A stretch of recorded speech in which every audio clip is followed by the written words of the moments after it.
It's the Fellowship of the Geek Show, a weekly podcast about comics, the comic book industry, and other geek pop culture. Music courtesy of Manny the Martyr. And now, on with the show!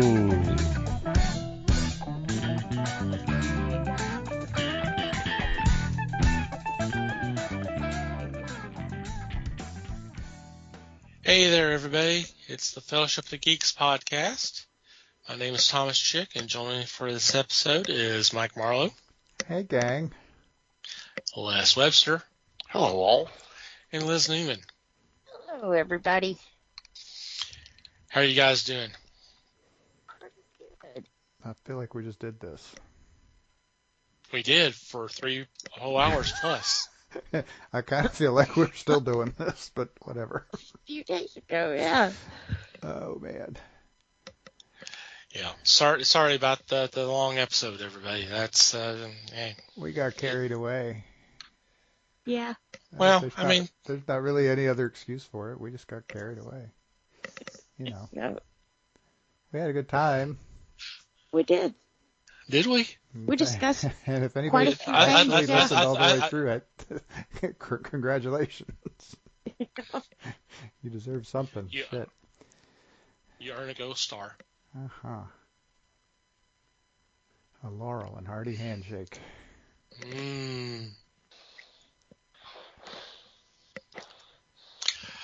So, what's been going on in your galaxy? Oh, man. I know I say this every week, but I really don't have anything. Oh, here's another hour and a half. Right? No. I don't even know what I could bring up but She'll find something. Yeah, I've watched some crazy tea on YouTube. You guys don't want to hear about any of that. Involves cookies.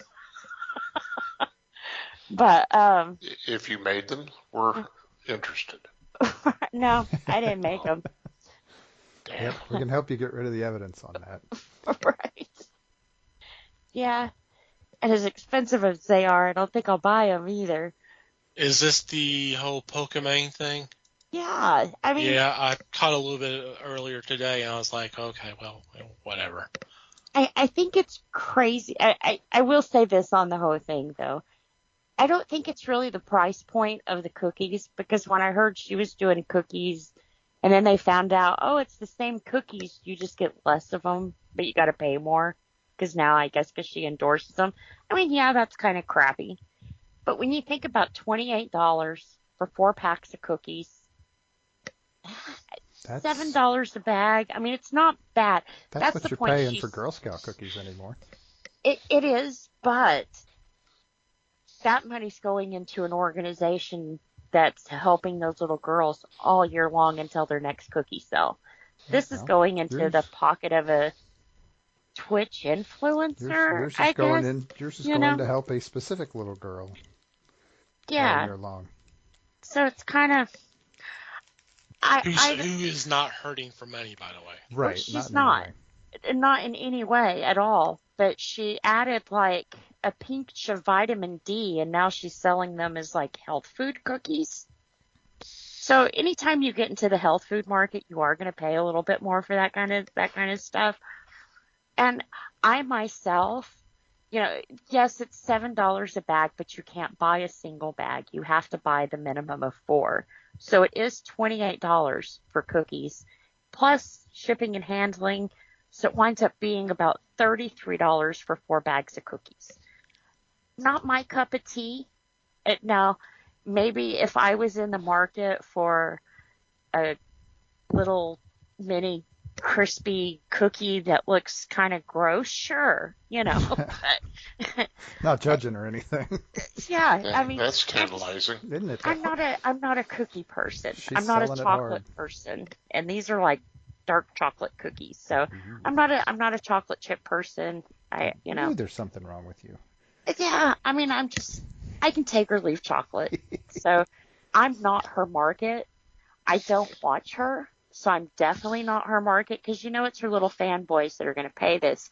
The whole problem I had with it is when people were kind of like, hey, that kind of costs a lot for cookies. She's like, pretty much called her customers, her Twitch streamers. Now, this was in her stream, so it's not like this is her actual fan base, who she's made millions of dollars off the backs of their donations and support, called them idiots, and pretty much told them they were poor if they couldn't afford $28 for cookies. Now, given this is a time when most people are making decisions between groceries and gas, and you're going to call them poor and make them feel bad because they can't buy $28 cookies, I just thought that was in poor taste. And of course, instead of saying, hey, I said the wrong thing, she doubles back on, if this was a man, he wouldn't be getting this kind of slack. I'm so sick and tired. As a woman, I am so sick and tired of that card being played. This is not sexism. This is, you are out of touch with reality and you don't know your customer base anymore. There is a big issue with all these influencers. They just need to be put down, because there's another one. I just saw a video on YouTube. I can't remember her name. It's like SS Sexy Wolf or something. Oh, bullshit. Sniper Wolf. Wolf. That whole thing with her, and then her freaking doxing a fellow YouTuber. Yeah, because all he did was calling her out on stealing other people's content. And then she justified in. And then, well, she's the victim. Mm-hmm. It's like you were literally sitting out in front of his house for everybody to see, and God, the way some of these people are, someone could get it into their thick skull that, hey, I'm going to go there and I'm going to teach them a lesson, and I'm going to get her attention. Yeah. It's John Hinckley Jr. We lost Lennon because of this, Mm-hmm. I'll shoot him. I'll shoot his wife. I'll shoot his kids just to make her love me, because I did it for her. Because she'll know my name. And she don't even know me, but she'll know my name. She won't give a shit. She doesn't. She'll know because she'll get called to testify at the trial. Well, and that thing, the way that YouTube called out Jack's film and said it was his fault that she's a fucking psycho and wound up in front of his house. He had not, okay, even if he poked the bear, which I don't think he did, he basically told her, look, if you're going to be lazy and make content reactions, at least credit the people that you're stealing from. Mm-hmm. That's all you got to do. Why do you make a point to cut their name off the video? So she's getting millions of views on her videos, while these other creators over on TikTok are getting 500, 600 views. How is that fair? So he called her out on it. He was like, hey, quit doing this. Well, she told him he was a baby and continued to do it. So he made a channel dedicated to not just her, but to a lot of the lazy content creator or, the action people. So then she shows up outside of his house. And like Thomas said, was he worried about her? No. His wife was ready to go out there and slap her around, But fans are crazy. She has I think it's 10 million followers. Yeah, there was at least 5 million on her Instagram where she was broadcasting this. Yeah. And it although she wasn't going to do anything and she just couldn't fathom in her mind, why is he scared of me? I'm not scared of you. I'm scared of the unsettled fan who's been trying to get your attention that now is going to use me to do that. That's what I'm scared of. And now his family has to live in fear of any crazy person coming to his home. How is that fair? So she gets demonetized for a couple of weeks, on YouTube. It's that. But do you know who never said anything about that situation? Instagram, where he was actually doxxed on. She left it up. They never said anything, never took her account away, nothing. They stayed silent, was like, you know what, let YouTube take the hit on this. She did it on your platform too. Although I think people, YouTube was wrong. I think people went a little hard on YouTube because she is a YouTuber, but I think she's also on Twitch. So it's kind of like, this fight wasn't on YouTube. This fight was on Instagram. Instagram should have been the first people to step in, and they never did, So then the thing is, she's making her most money off YouTube. Because that's the thing. Because that's where her followers are. Mm-hmm. And the thing is and the other thing why YouTube's getting the brunt of this is they're going out of their way to promote her, and they still are, even after this incident. So that makes them hypocrites, because smaller content creators would do something. If they did anything close to this, they're gone and they're never coming back. But she's making them money, so she can literally get away with murder. Yep. And to bring it back to Pokemon, she's doing the same thing as, oh, you're only picking on me because I'm a girl. Mm-hmm. No, bitch, he's picking on you because you're a thief.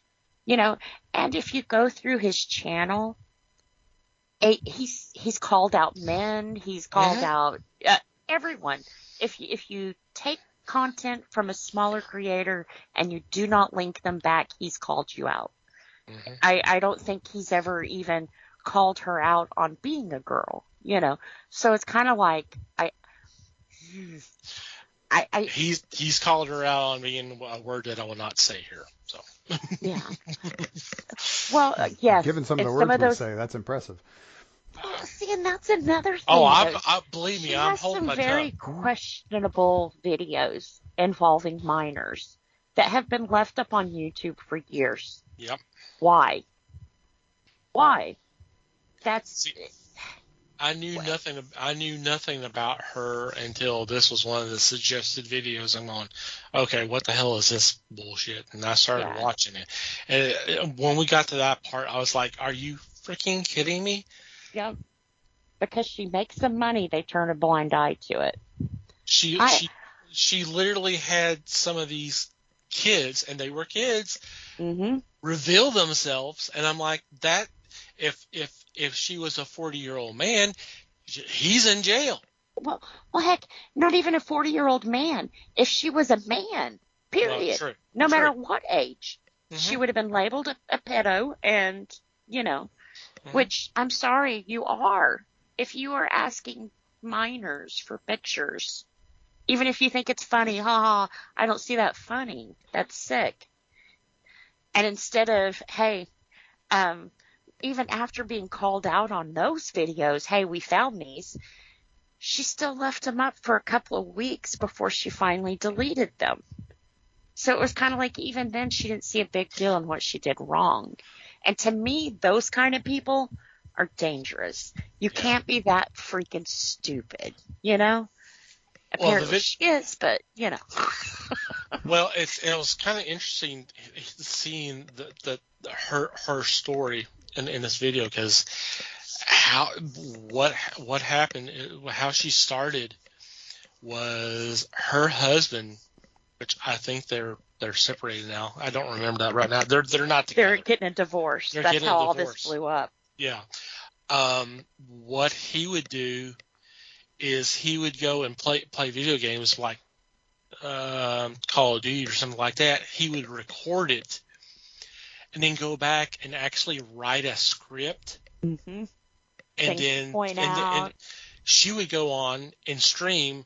She plays the recording of the gameplay. She reads off the script, and that's how she became popular, because everybody thought she's a hell of a player. And it's know how people started finding out who she was and stuff? While she was doing this, of course, with her husband, she called out another gamer and told her, oh, you're a poser. You're not even playing the game, and da-da-da-da-da. The same damn thing she was doing, she called someone else out for. Yep. Mm-hmm. So it made all the drama channels, and then boom, her name's in everybody's mouth, Yep. So it's like, wow. So she's just a dirty person. But she falls back on that. But I'm just a cute little girl. I can't do anything wrong. Okay, you may be cute, but you can do things wrong, you know? And because you fall back on your looks, that's one of the things you do wrong, you know? But man or woman, it's wrong. And I think it's the opposite of what she's claiming. You're getting a pass because you're a woman. Not everyone's coming after you because you're a woman, you know? And then when real sexism happens, people blow it off because this excuse comes up all the time. They're just hating on me because I'm a woman. Well, there's real legit reasons for a man to not like a woman. Not because he hates you because you're a woman, but because you're acting stupid, you know? So I tried to say that the most politically correct way I could. I deserve a star for that, but I think it's wrong. And as a woman, being a woman, you can be wrong. A man can tell you you're wrong if you're wrong. You know, it's not a inferior power thing. It's just you're wrong, you know. So with the whole Pokemon thing, no, I would not pay $28 per day. No, fuck her. Yeah.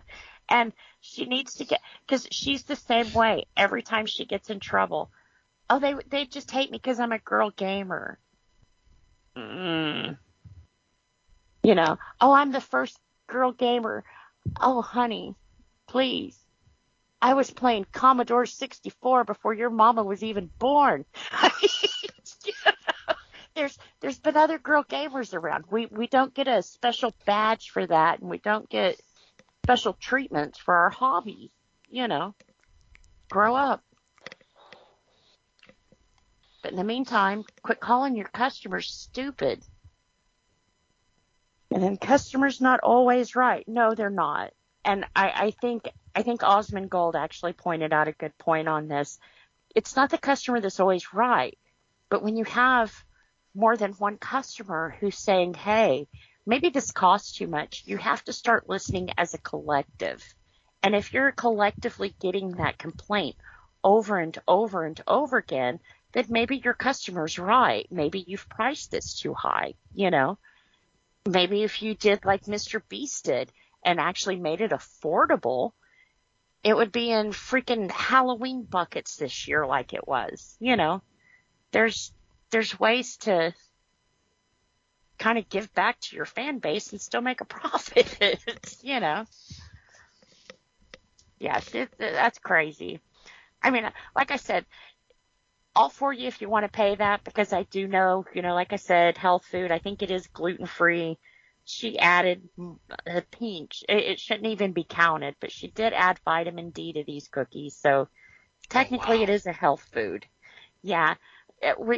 Guy broke it down. It's like, yeah, it's not even like a 16th of your daily requirements, so it shouldn't have been labeled. Well, it's not that. She changes one thing, just barely changes it, and then all of a sudden it's hers, so she can put her name on it and she can do this. Yeah.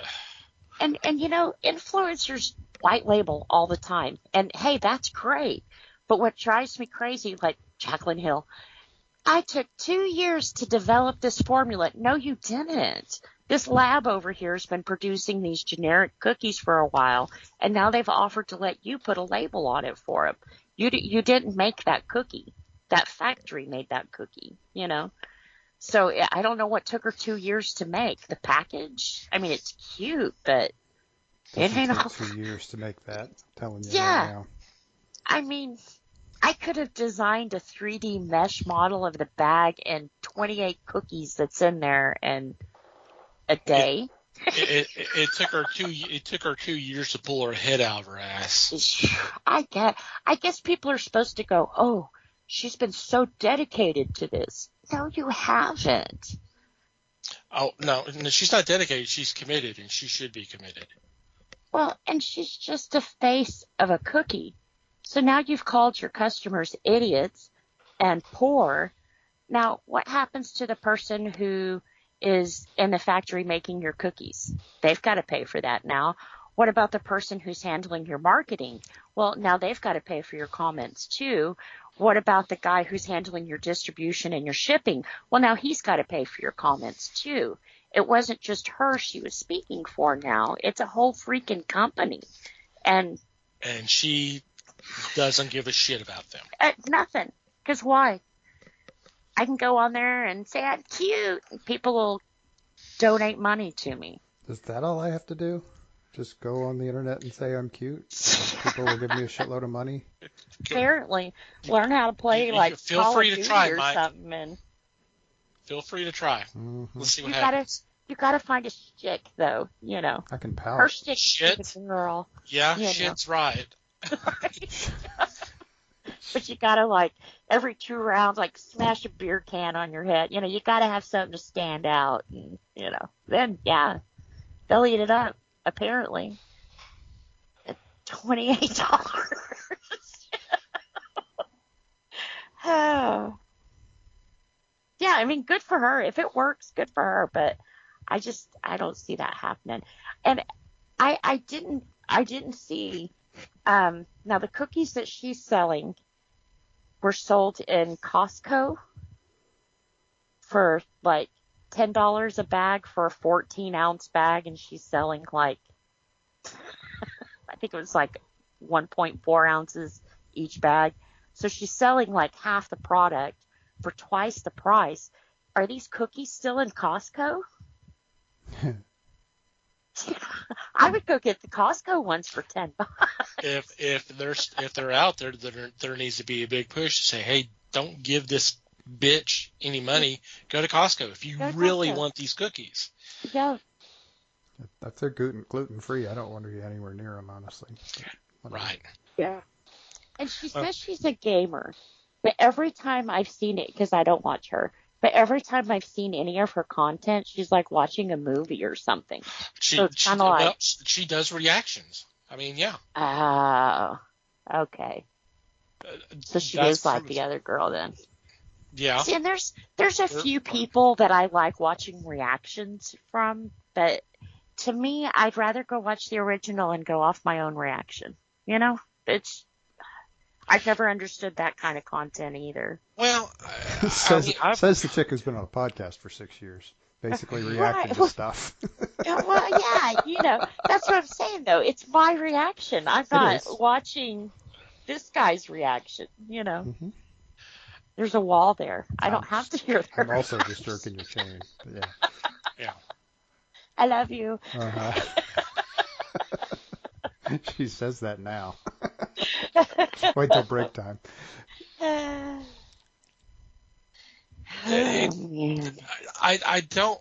don't mind reaction videos or some of them because I've been watching some of these from some of the shows and the movies and that stuff.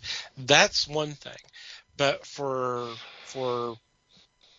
this other TikTok? one we just talked. Yeah, watching TikTok.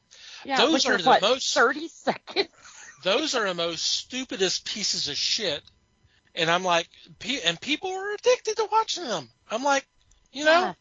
I mean, I see some of the stuff. I'm like, okay, first of all, someone was incredibly stupid enough to do that and have it recorded. And then someone's even more stupid to go back and watch it and have some kind of reaction, whether they loved it or they hated it or laughed their ass off, whatever. I'm like, this is the whole thing with the Tide Pods and all this shit. It came from TikTok and stuff like this. That's why there was a push about trying to control it from the government, our congressman, which I kind of laughed at that when they they're did that. selling your data. It's data mining, pretty much. So it's kind of that's why I don't get on TikTok. Yeah. Well, and now they've opened a store, and it's like, okay, so wait a minute, let me get this right. A company that is data mining my data has now opened a store where they want my credit card to go along with this data. Yeah. You have heard of Amazon, right? Right. But, I've never gotten a security breach on Amazon.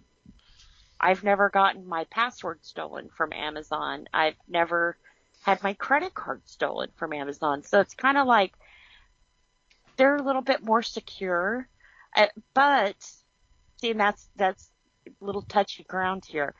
Amazon operating in the United States has to be, what is it, FDIC, to where that kind of protects me as a consumer, to where if something goes wrong, Amazon's got to make it right.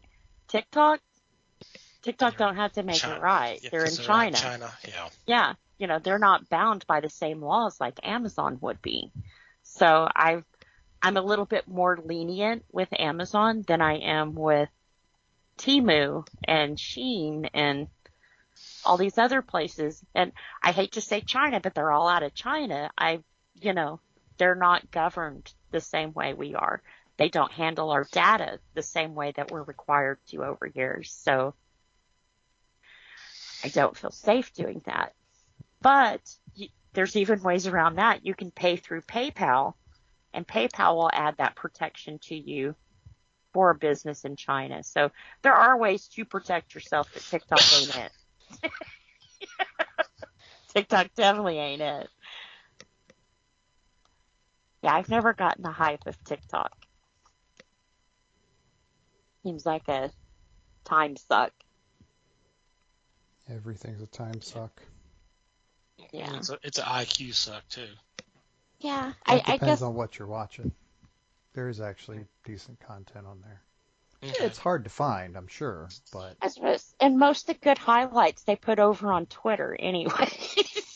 So, I'll get it there. But yeah, even like Facebook. Oh man, I had it to keep up with family, and now it's kind of a reminder of the family that's not there. So I'm trying to, especially Facebook memories, that should be legal. You doing good, you open it up, and it's like, boom, here's your sister. 5 years ago, wanted to know where you were. And then all day you're thinking, God, was I a bad sister? Why didn't my sister know where I was? Yeah, they can all go. Conversely, you can get in there and look at your memories and go, all the people who are playing this game, I need this. Could you send it to me? Boy, I love seeing that shit. Yeah. From 12 years ago. Water my tree. From 2009, yes, when I first got on Facebook. I'm seeing that stuff. I'm going, oh, Christ. Boy, was I really dumb. Yeah. Or you've been poked. Oh, man. See, those are bad because my dad sent me those all the time, like the little hug bears and that kind of stuff. So. Oh yeah. There was one that a friend that I had that, yeah, she sent me hearts all the time, and the whole thing with the poke. I log in and I say, oh, such and so poked you, so I poke her back, and before I'm even able to log off, she poked me back. I'm like, were you waiting there the whole freaking time for me to do that? What the hell? Yep. I don't miss those days. So that was my dad. Anytime he saw that I was online, it was poke. And then I learned how to hide that I wasn't online. I mean, the only reason I get on Facebook these days is to look at the memories, because I can pull some stuff for meme material, and then try to say happy birthday to some people, which I actually missed. I missed someone it was from a couple of days ago, so I had to post a comment on one of her threads saying, hey, belated happy birthday, sorry missed it, that type of thing. Yeah. That's about it. I mean, you guys know, we've talked about this. I've talked about deleting my Facebook account, but I need to keep it open for the podcast. Now I'm about ready to get rid of my Twitter account, and I guess I'll talk about that a little bit later. But yeah, I'll keep it. I just don't go on it, but one day it'll be nice to look back and see that my sister was missing me, or dad shared something, Yep. Just maybe not quite yet. Not quite yet. Yeah. been an awful year. Yep, It has. it has. So, anything else? No, I wasn't even supposed to have that, so. Well, yeah. Damn Well, cookies. believe me, I was not expecting this to come up. Like I said, I saw that video, and I was like, okay, you know what? I just want to move on. I don't even want to think any more about that. And then, so Yeah. just the whole thing's bullshit. But that's. All the YouTubers I watch are watching it right now, or talking about it right Oh now. God, yeah, I know. Because you're on all those drama channels, like you said. Yeah. I didn't even know that was a thing. It is. I have There's no some good ones. interest. I mean, yeah, I'm not sure how it originally popped on my suggestions, but after watching that one video, I mean, I see her fucking face all the time. I'm like, God, All the time. Yep. just from And- watching that one video. It's like every time I see her face, it's like, oh God, what'd she do now? But I always know what the excuse is going to be. They hate me because I'm a girl. And it's like, You're gonna make me say that word. yeah, Let's drop it. Yep. yeah. Moving on. It's like, You are gonna make me say that word. So let's move on. How about you, Mike? What's going on? Oh gosh.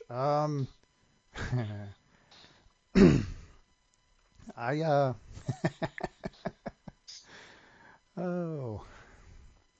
We're just behind the curtain here. We're recording essentially on a short week because we recorded late last week.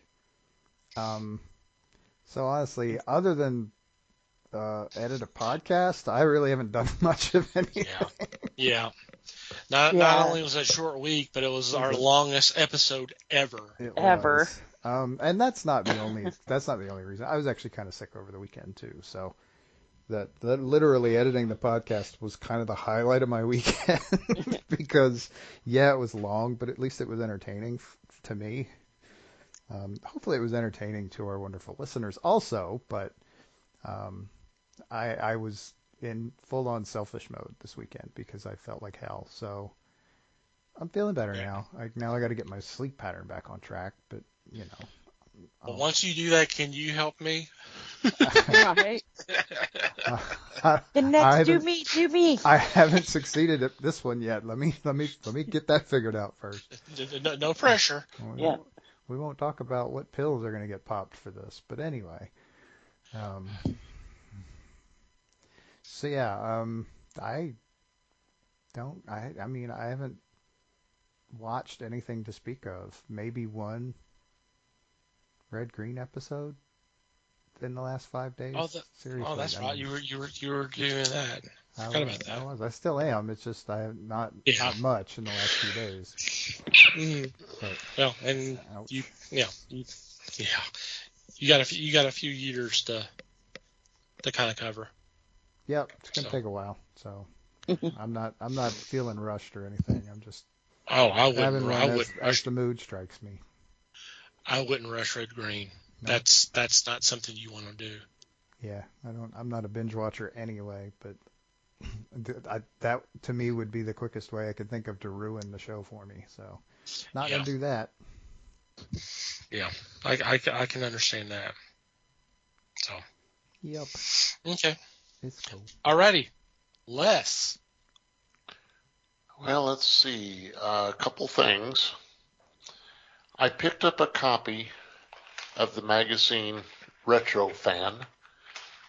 I think Thomas remembers Retro Fan from several years ago. Yeah, I got the first few issues, and then I kind of dropped off, and I kind of feel bad about it because I see the cover of what's in those particular issues, and go, ooh, I would like to have that. Yeah. Well, this is the November-December issue, number 29. Oh, dang. And what caught my attention was the Star article. They have articles about Alan Young, the 60s wackiest robots. They talk about He-Man. They talk about Dale Evans. But the one that sold me on this issue was them talking about Bob Clampet's Beanie and Cecil, which was a program from the late 50s, early 60s. The cartoon was in the 60s, and prior to that, it was puppets that Clampett did. It's about with illustrations, it's about 15 pages of article. Dang. And it covers some really good stuff. So I picked that up and started reading it. It's very informative stuff. They even give you an idea of what's going to be coming up in a future issue or what happened in a back issue. Mm-hmm. So that's been my reading, essentially. Just as a side note, real quick, for people who don't recognize the name Bob Clampett, he is actually kind of one of the pioneering animators and directors from the Warner Brothers cartoons, from the Looney Tunes. Yes. Uh-huh. So this was kind of something else he did, and he was pretty damn good at his job, really. So that's why it's important. And I'll let you know that there were only 26 episodes of the cartoon.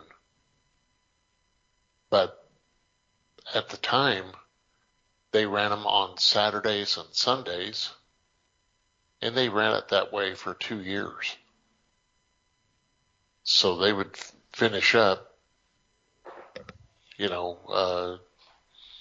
running that one season twice in a year. And they did that 2 times. So it was fun stuff because it had adult humor to it. Adult in the way that it was puns. One of my favorite puns was one of the locations, the No Bikini Atoll. I thought that was just so funny. That is pretty good. The other thing I did was I decided to take in a classic Thanksgiving movie. The problem with Thanksgiving movies are they're either like rom-coms or they're horror or they're comedies. And I'm sorry? I was going to say they're all turkeys. Mm-hmm. Oh. Gobble, gobble. Go ahead, Les. Thank you. I took in, once again, one of the worst movies ever called Thanksgiving. Oh, God. Eli Roth? No, that's called Thanksgiving. Okay. That's not, it'll be out by the time this episode drops. It comes out this weekend. Which I'm very much interested. I've seen the commercials for that, and I'm going, that looks like a traditional slasher film. This could be fun. Yep. But is it a comedy? That's what I have a question about.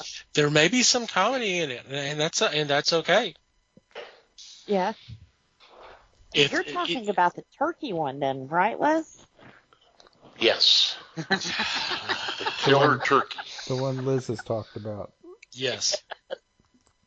The one Liz tried to warn us off of. I did. I love this tried movie. to watch. Oh, God. Of course you did. Of course you would. Stop at the first. Don't be. You're not the boss of him. Let him do what he wants. I need more content for this show. Damn it. Watch them all, Les. Watch them all. As your friends. It just. Did you know there are at least 3 of them? Yeah. The second one is Thanksgiving in Space. Oh man, they went straight to space, didn't they? They didn't even Went they did straight not to screw space. around. No. Wow. Yeah.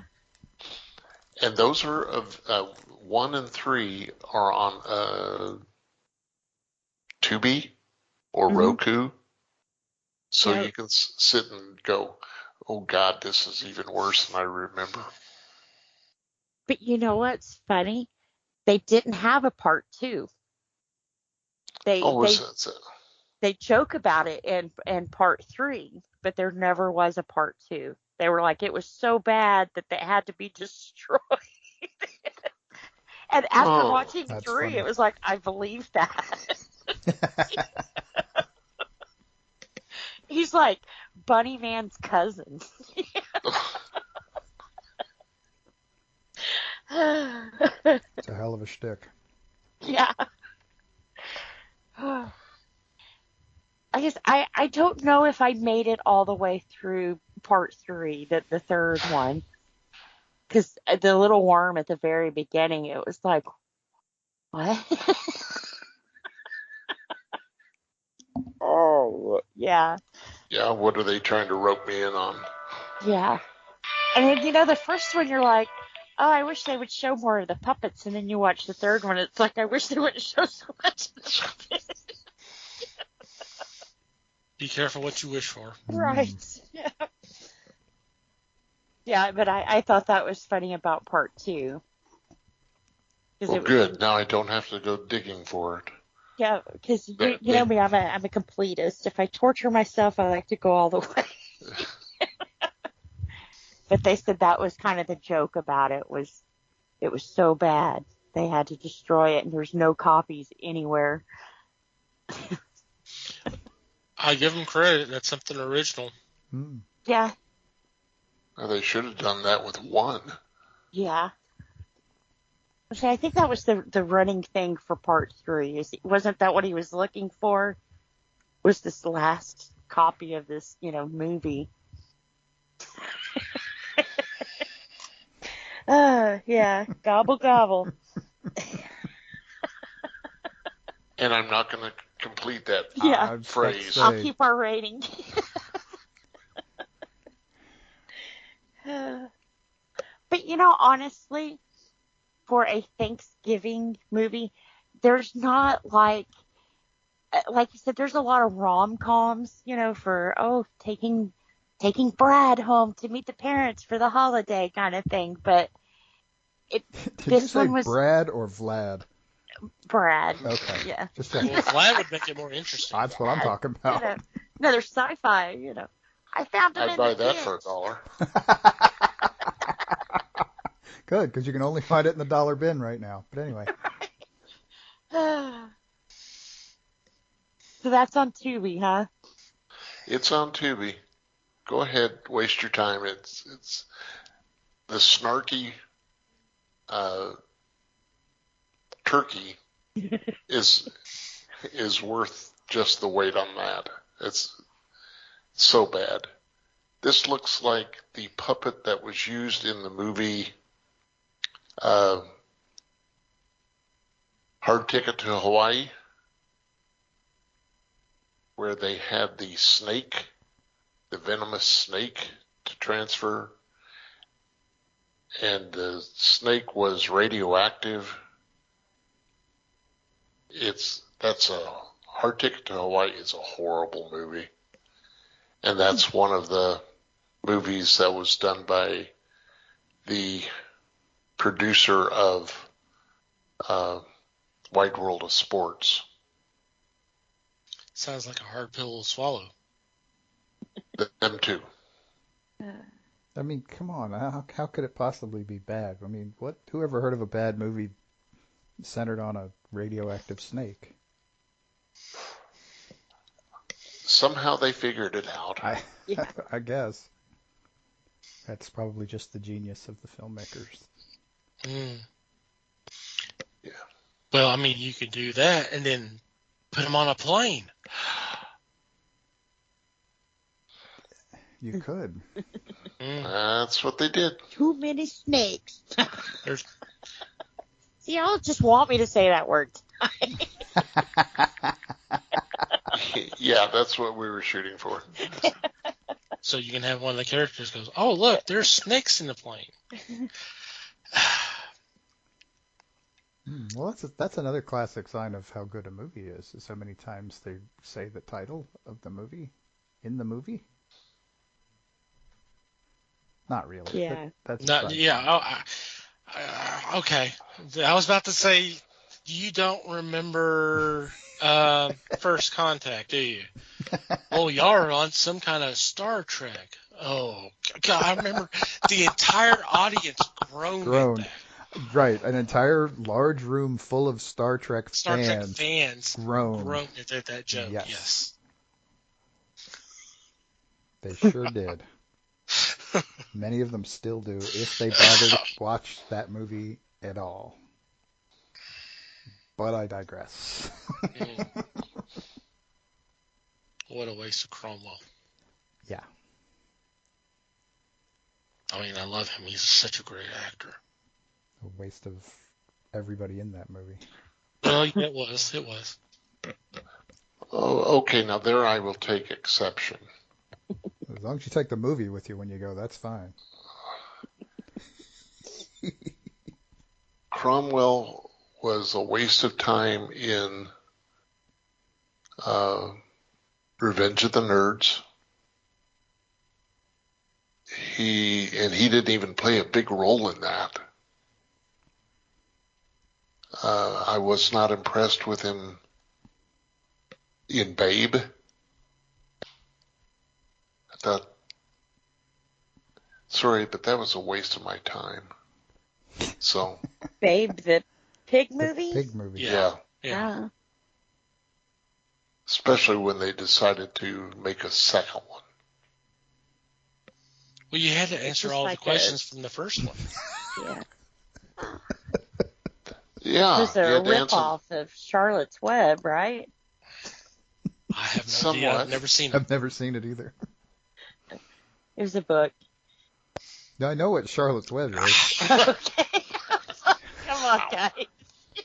Never seen Babe. That's pretty vicious.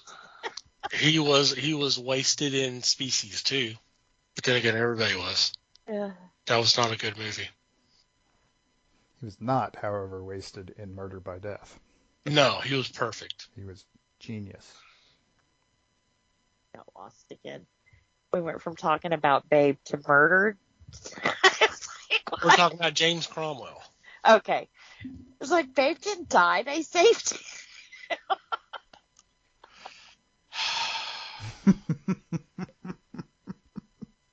Yeah, we're talking about the new remake, Babe, Bacon and Honey. There you go. Blood and bacon. Blood and bacon. This one didn't go wee. Because he didn't make it home. He didn't go wee. He says, die, bitch. He said...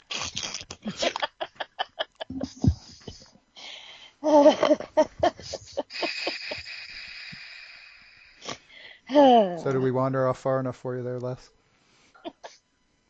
Eh?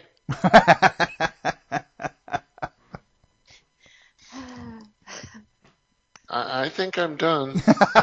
Okay.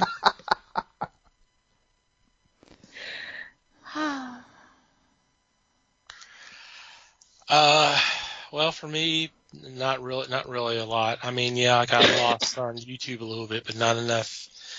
Not nothing to really kind of bring to the table.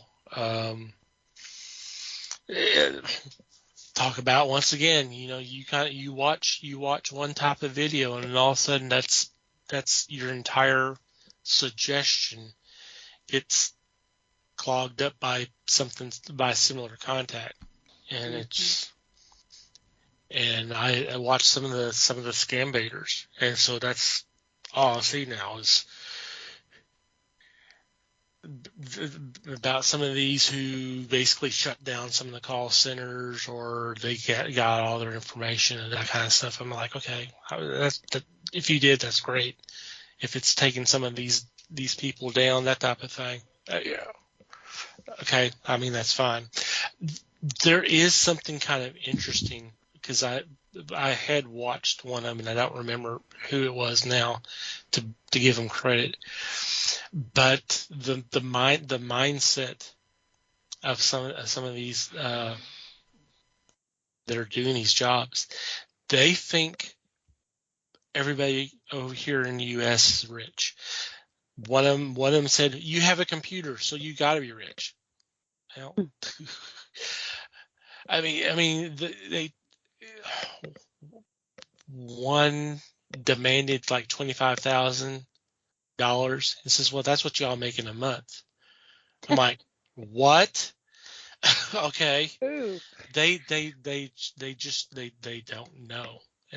All they see is some of these people who do have all the money and they're flaunted and all that and that type of thing. So they just think we're all that way. And with us being in Texas, that's kind of the thing. We kind of dealt with that with supposedly we have all have oil wells in our backyard. Well, no, that's not the case. Well, and one thing to think about is more than likely this is not just what they randomly think. Somebody's feeding them this bullshit. Yeah. And I want to find the bastard. I want to find that guy. That's who I want to find. Yeah, because I mean things are really, really bad over there in India. A lot of people are hurting. Some of these people don't. It sounds what I'm trying to get it. They get in because hey, it's a job. From this one video I saw, the person who starts up the call gets $7,000 a month, and then they transfer it over to the quote unquote senior executive or the expert, that kind. That person can get $15,000 a month or more, and you're going, wow. There's a lot of people here would love to get that kind of money. Mm-hmm. $7,000 a month. $7,000 a month would be good for a lot of people. Mm-hmm. But they think that we're all rich, and if they steal $400 or $500 from grandma or grandpa, hey, they'll be okay. But it's not. But the thing is, huh? They can just go sell a cow and make it more money. Mm-hmm. That's what I get when people hear I live in Texas. Oh, do you oil and cows? I have cows, but yeah, they're you're halfway there, right? They take all my damn money. I remember this was back, I guess, about the mid 80s or so. I can't remember what particular year, but my mother and sister took a trip to the France and England for a couple of weeks or so. And when they were in London, she walked up to what are they called? Bobbies, the ones with the fur. Oh, the fur caps are the guards. beef eaters. The beef eaters. Thank you. She wanted to get a picture with one of them, and they say couldn't do it and that type of thing until she mentioned Dallas. Now, at that time, the show was on, and it was such a big hit over there in London. And he says, "Oh, my wife watches that on the box," and that's how she got a picture with him. But it's just like but I'm sure they think, hey, we all wear cowboy hats. And are multimillionaires, and we're greedy bastards, and so, hey, we deserve it. You take $50,000 away from us. Hey, that's a drop in the bucket for us. No, that could be someone's entire life savings, and they're fucked. Yeah, especially the older people that they target. Mm-hmm. There's no way for them to recoup that or make any more. So, yeah. And I'm glad you brought this forward, because to me that was one of the big reasons that we have problems, is everybody believes that we are the Ewings. Yeah. And who was it? Supertramp makes a reference about everyone's a millionaire. Everyone's a millionaire, yeah. Mm-hmm. Well, I'm also reminded of it's something similar. It's a line in old Daryl Hall, John Oates song. I don't remember which album. I think it's It's either Voices or Private Eyes. It's a song called Some Men. And he ends the song saying, "We ain't soldiers. Don't you generalize." I'm like, that's a great line. That is a great line. But, and it's the same thing with that. Just because you see some people here who got it made and they're flaunting it any way we can. No, we're not all that way. Just like it is in your country. Yep. Because there's the ones who are running this shit, they're doing okay, while the other ones are barely making it by, but they're doing, they just, it's just, I mean, it's sad. Capitalism doesn't mean everybody has money. No, yeah. In fact, it's quite Somebody's the opposite. got to be spending. It's quite opposite. It means damn few have all the money. That's right. But anyway. That is right. So, all right.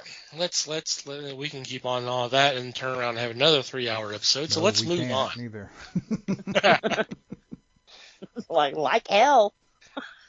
That's why I'm trying to move on. Mm-hmm. Doing great. Hey, I have my moments. Mm. Not a lot, but I do.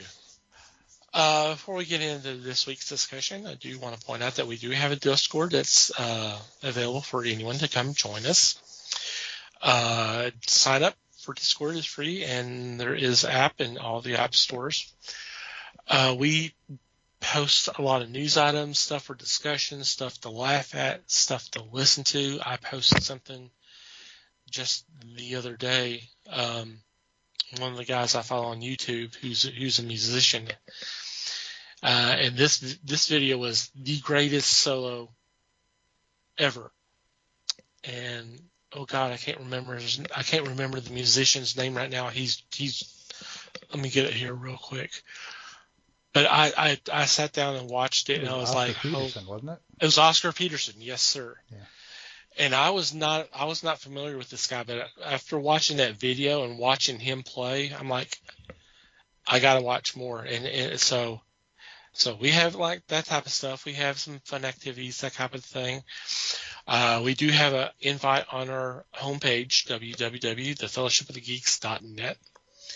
So you think we're cool and want to hang out with us, or we're funny and you want to hang out with us, come join our Discord today, and you won't regret it. Yeah. Yeah. I don't know about the cool part, but we do. Well, that's why I turned around and said the fun part, because we do have our funny moments. Sometimes. That didn't sound enthusiastic at all. We find ourselves damn hilarious. Just try to mitigate expectations a little bit. We find ourselves now. Yeah. However, others find us, but we laugh at ourselves constantly. Mm-hmm. Whether it's because we're funny or not remains to be seen. But it's all good. True that. We have a good time. Yep. We do. So let's get into this, our discussion this week. This year marks the 40th anniversary of a show that debuted on it was always on PBS until they finally took it off in 2009. Reading Rainbow. Which was hosted. You said you weren't going to sing, Liz. I didn't sing Happy Birthday to Les. I didn't say I wasn't going to sing at all.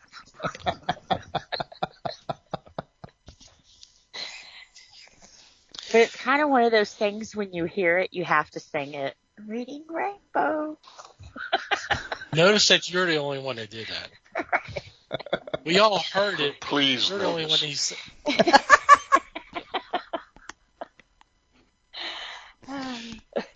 Hosted by the great LeVar Burton. So let's talk a little Reading Rainbow. Go ahead, Liz, since you're already singing its praises. Oh, man. Literally. I loved Reading Rainbow. Now, I was in the age group that I was in elementary school, I guess. Yeah, I was in elementary school when this came out. And when they would roll that big TV with that big hunkin' VCR into the room, we knew some stuff was about to happen. And it was Reading Rainbow. Which was kind of a trip, because later seeing him and, Star Trek and everything else was kind of like, whoa, I know him. Yeah, it's Kunta Kinte.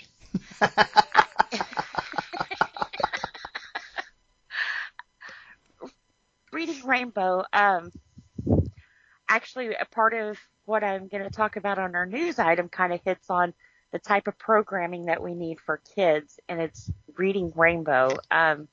It's one of those that as someone who's watched kids all my life, it's something you want your kids to watch because it's educational. It's giving it to them in a way where it's fun and exciting, and it breaks it down to where they understand it. And it wasn't just like Sesame Street. Sesame Street did the same thing, but Reading Rainbow took like the classic books and like made it fun to learn about it, to where you wanted to go to the library and check that book out and read it for yourself. Just the different ways that they would present it to you. Not a lot bad I can say. I don't know why it didn't last longer than it did. It seems like any time you get a program that deals with reading, it doesn't last very long. It lasted 26 years, Liz. Did it? Yeah. Okay, well then. It was on until 2009. It started in 83. Okay, then never mind. I guess it had just ended for me. Yeah, you went to middle school. That's why it ended. That's what I was about to say. There is a niche for this because, after a while you don't want to see, people acting out your books and that kind of thing. A lot of them. So I guess maybe that's what it was. Yeah. And there wasn't a break in between there or anything? I mean, maybe a couple of little breaks, but. Okay, because I thought. Steady for a while. I thought it went off the air at the same time that the electric company did. I don't think so. Hey, I think it was you on much guys. longer. Okay. So yeah, maybe it was just a case of, and I also, crazy, I also didn't know that it was on PBS because I watched it in school. And, like I said, they would always wheel the TV in. So I had always assumed as a kid that it was just something that the school had. Didn't dawn on me it was the same time every day that we would do this. So, yeah. There's not a lot bad you can say about it. Even now, I think there's a way that I don't know. No, we couldn't. Never mind. Well, I'm thinking of some of the classic books that they covered, and a lot of them have been banned. So, yeah.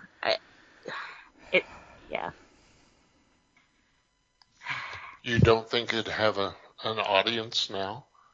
I think it would, but I think the fight would be on which books, which pieces of literature we could teach them.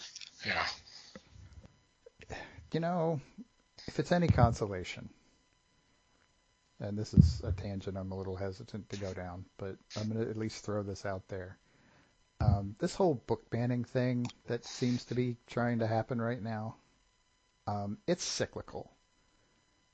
They do this every so often, and somebody gets a bug in their butt, and they decide, okay, we need to start banning these books, and it all depends on how many people they can get to agree with them at any given time. And this is just one of those moments where people are starting to agree a little bit. Yeah. It'll pass. It always does. And then at some point it'll come back. And that's just kind of the way people are. Yeah. It's kind of sad, but it's also probably not something to get alarmed about. My biggest concern is the classic pieces that were changing to fit today. And it's like, we can't do that. I mean, it wasn't wrote today. And I want kids to understand how Mark Twain maybe thought about things while he was living and how different it is today in the times that we live in. Was it correct all the time? No. We grew. Not correct now either all the time. Yeah. So, Right. But it also shows where we came from, that there's hope that as we go further and further, it'll keep getting better and better. But if you keep taking all of these bad instances of, yes, we should be ashamed of the way we acted sometimes in our history. I mean, we have a very bloody history, but it's our history. Right. How do we learn to do better if we don't understand what we did Right. the first Or if time? we totally blot it out and act like it didn't happen, you know. Right. You got to remember what happened then and, you know, maybe understood why these people were so strong in speaking out during a time like that. Or maybe, you know, including a black person in your book was like, oh my God, that was a big thing because, you know, it. Well, just remember when I talk about how the book banning thing comes in cycles. Remember the old adage that those who do not learn history are doomed to repeat it. Yeah. Mm-hmm. Yeah. And I remember as a kid people. them banning books and things. And I think censorship in any form is ugly, especially when you're talking about art and literature. And maybe it's not agreeable to you, but there's someone out there that it is. There's someone out there who's learning and who's exploring and maybe finding themselves in a book that you would have been like, oh, that's a piece of crap. My favorite book was Alice in Wonderland growing up. And looking at the way I grew up, I kind of see how that book in itself like influenced me. It made me, I loved the fantasy world that she lived in. And, you know, I was curious like she was. And I can't say I wouldn't have been that way without that book, but I'm glad I don't have to know. You know, I'm glad I took the time to read that. And did I understand all of it? No. Did I care that he was an opium addict and was having a visual, you know, acid dream? No. I didn't get that from that book. I got the amazement and the curious and the exploring and, you know. So I think sometimes we need to take our opinions out of it and let people get their own opinions from that, you know. Mm-hmm. As a kid, that drove me crazy.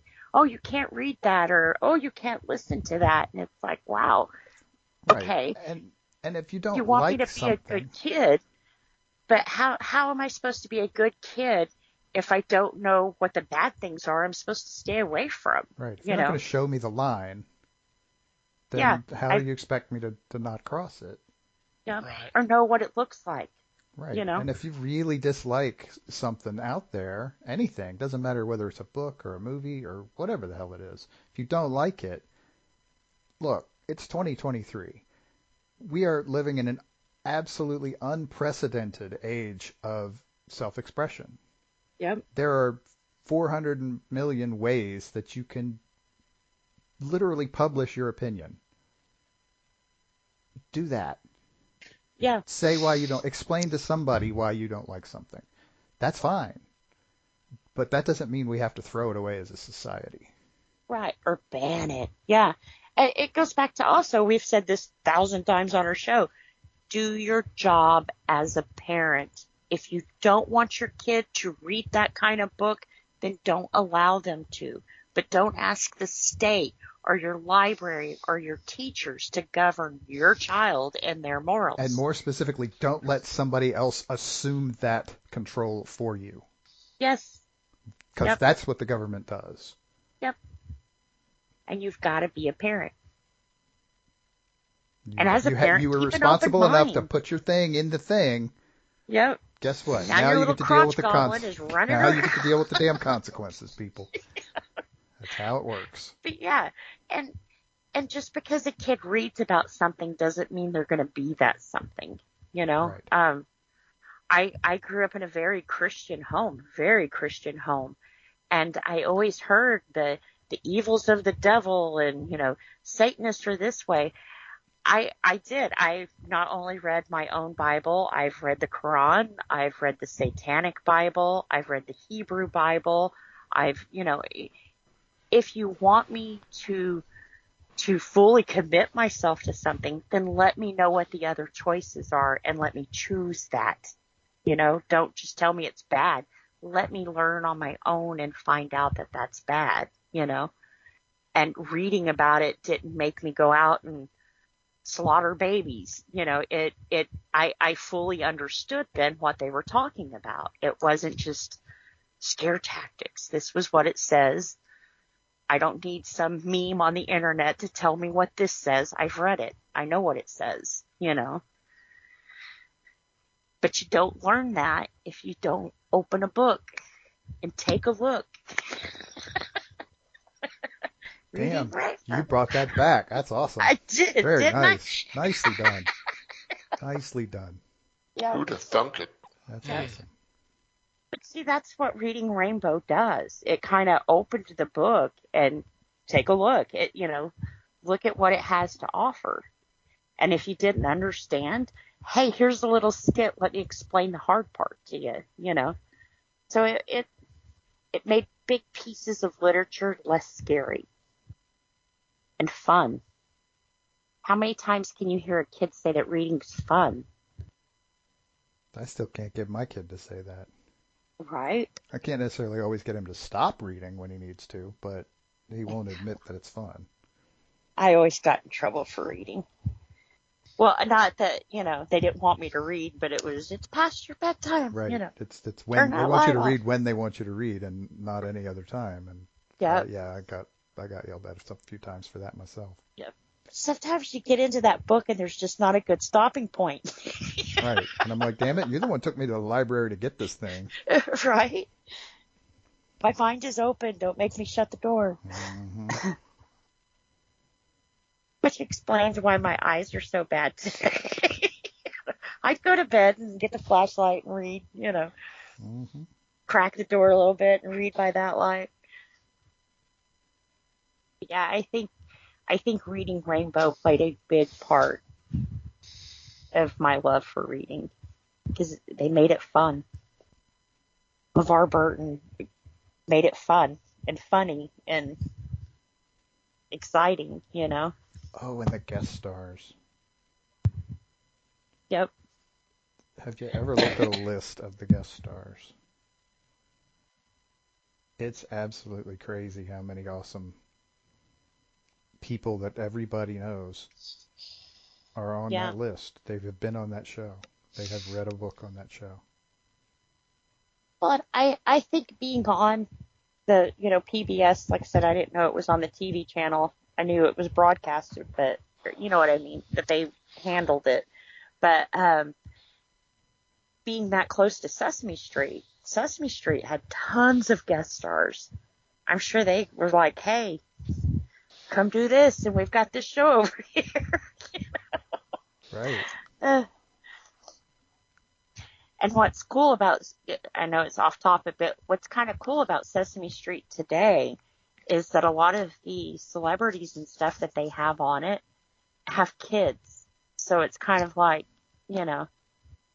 kind of neat that their kid will be able to see them play with puppets, Right, which is more than likely why they're interested in it anyway, which is great. Yeah.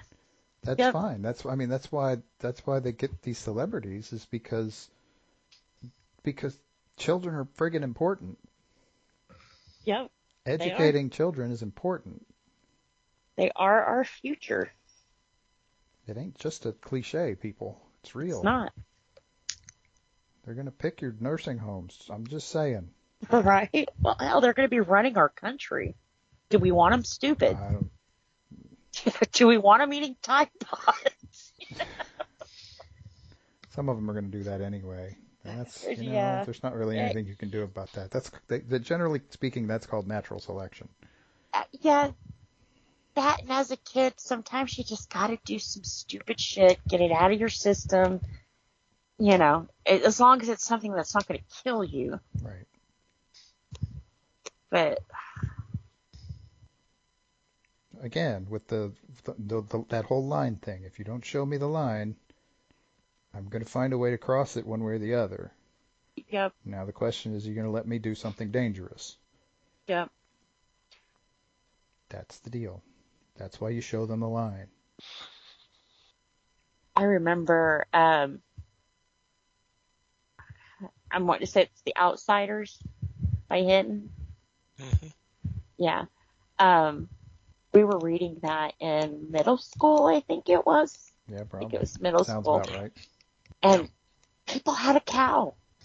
Oh, it's about gangs and drugs. And it's like, no, it's not. I mean, once again, as a kid, I didn't read into, I mean, yeah, it was the soaps and the greasers, but I didn't really see that as a gang. It was friendship, and these kids were going through some shit, you know.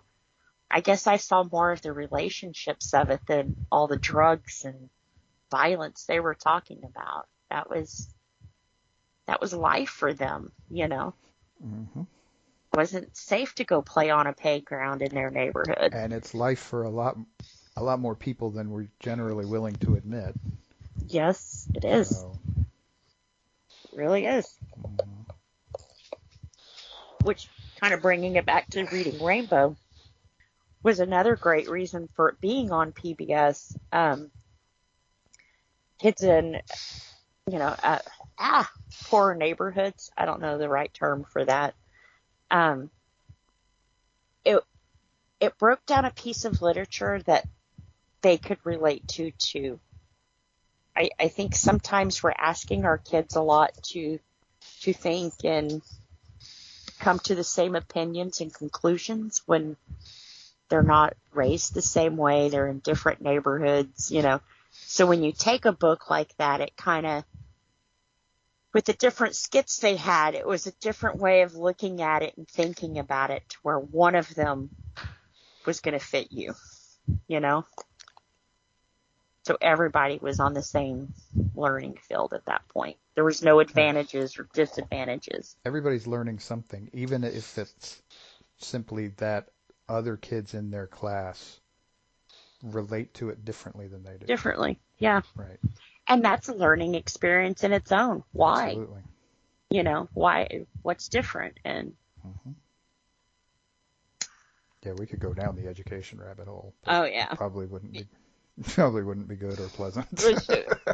Yeah, I've been in too many years of it. Mm-hmm. I'm trying to think if there's a show today that's even close to this, but I don't really think here. there is. Yeah. Well, I'm not sure if it's still on, but wasn't Wishbone something kind of similar? I was about to say, that's the last thing I could remember was Wishbone. And he did the classics. But no, as far as PBS goes, no. I don't think Wishbone's on anymore. I think they just concluded. Arthur sometimes talked about books, but it wasn't based around books, if that makes sense. But mm-hmm. I don't really think there's a show today that, I mean, they all encourage reading, but it's not straight from a book, you know.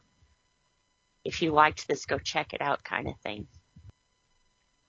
And if there is, it's not on Disney or Nickelodeon or PBS anymore or Universal. Yep. But that said, I mean, there are other places where you can find stuff like that if you're trying to convince your kid to read. Yeah. I mean, I'm sure, as much as we've bashed it, I'm willing to bet there's some useful stuff on YouTube.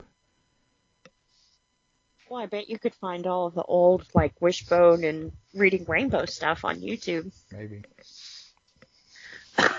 Although, no, apparently there was some lawsuit stuff happening with Reading Rainbow, so that might not be the case anymore. But oh, yeah. That's kind of what killed it the first time around.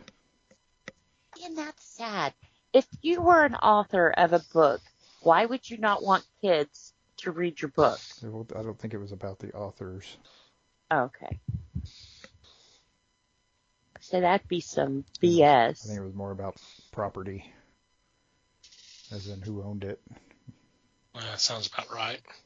I Sounds didn't- about par for the course. Which is sad because in the end, who suffers? These kids who now won't know what some of this literature and stuff Right, is. these kids who don't understand what ownership law has to do with it. Yeah. I don't care about that kind of stuff. Mm-hmm. But yeah, they've tried to bring it back a few times. Meeting with some success, is my understanding. But When Brandon was in pre-K, it's been a few years, they used to have a show called Between the Lions. And I think that was also books.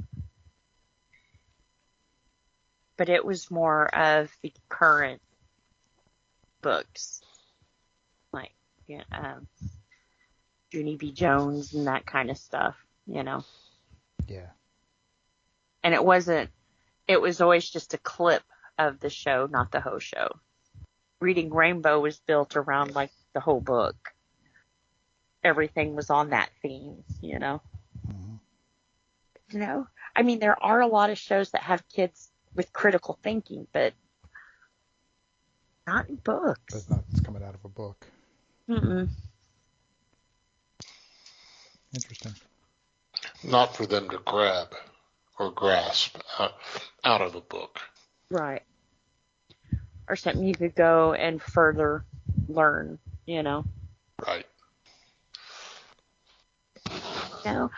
And I think the closest, like, they tried to do today is, like, Paw Patrol.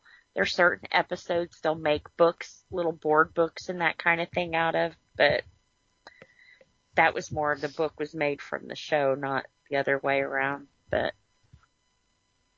Right, that's almost as much just a novelization of the adapted screenplay sort of thing.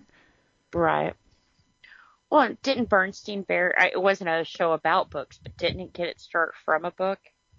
Yes. Berenstain Bears. Yeah. Yeah. Yep. Series of books, yes. Mm-hmm. A bunch of books. A bunch. Share this with you guys. Crazily enough, the song is in my playlist.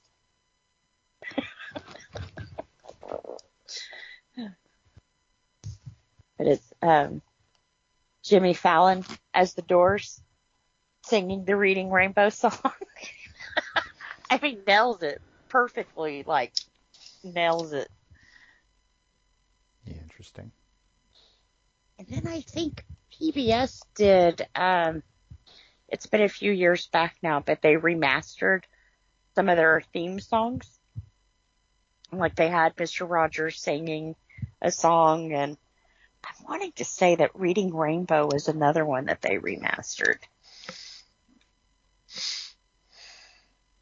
Yeah, see, for me, it's interesting to hear all of this because I don't know if it was if it had to do with where I went to school or if it was when I went to school, but Reading Rainbow was I remember it a couple of times, but I think it happened mostly after I aged out, I guess. Yeah. I mean, like you said, Liz, you really only saw it in elementary school. Yeah. I mean, I was in 6th grade by 83. Mm-hmm. I want to say it was like 2nd or 3rd grade for me. Yeah. I mean, I think you're just a bit younger than I am. So it was kind of after my time, so I never really, I mean, like I said, I remember seeing it a few times, but not consistently, and it wasn't by the time I got to where it was on PBS regularly, I wasn't interested in something like that. So it's interesting to hear kind of the love you've got for it. Yeah. Yeah. It definitely shines through here. And it that by all accounts that I've seen, it was really important in the ways that basically you talk about. Yeah. Well, it put the fun into it. And I didn't know, but there are certain people that, like, if you think of an apple and you actually see it in your mind, some people can't do that. They can't, like, visually see something in their mind. And I've always thought that was maybe because of my love for reading, but it's like I can't understand how people can't visually, like, see that in their mind. Liz, there are people out there, this is a little bit of a sidetrack, but there are people out there who literally can't remember the faces of their friends and family if they're not looking right at them. Yeah. It's a condition, basically. It's a memory issue. Some people's memories literally don't work the same way others do. Well, like And some so kids don't know how to imagine. They can't, like, yeah. I don't know. To me, I always thought that's part of why I loved books, because it kind of took you out of whatever shit you was in and put you in a different world. And to me, I could always see that and be a part of that. And I think a show like this was good for those kids who couldn't actually visually see, so it kind of gave them something that they could see. And yes, and I mean the possible downside to that is that maybe it didn't mean anything to them because of that, because they couldn't visualize stuff like that. It just, but again, Yeah. maybe in Mr. Glass Half Empty, but I was not unlike you. I was constantly trying to lose myself in fictional worlds.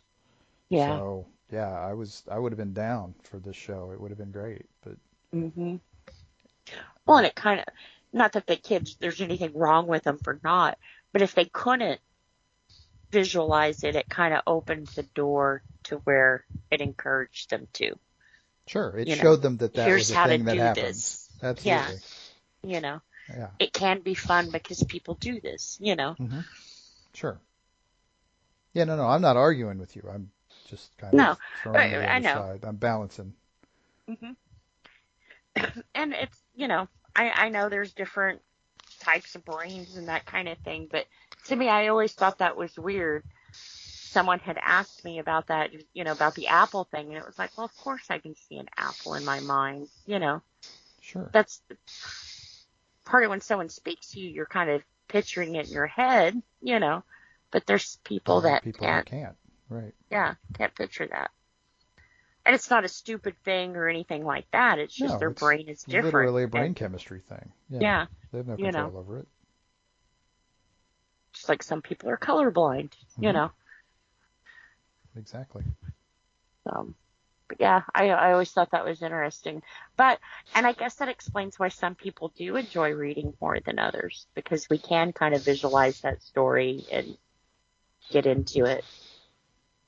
If you couldn't get into it, Lord of the Rings would be kind of boring. Kind of boring. Kind of a stern. There are people who can get into it who think Lord of the Rings is boring. I mean, come on. Yeah, but if you have that kind of mind, it's a little bit easier to, if you're seeing it, kind of, or quote, seeing it, Sure. No argument here. I don't think they ever talked about Lord of the Rings on Reading Rainbow, though. I think they tended towards books that aged a bit lower. I mean, Lord of the Rings was written for adults. A bit like The Hobbit and stuff wasn't, though.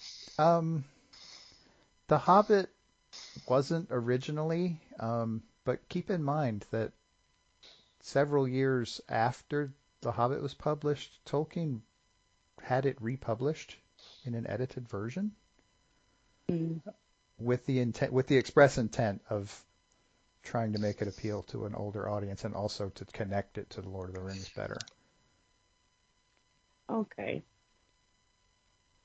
So, yeah, I was looking through some of these.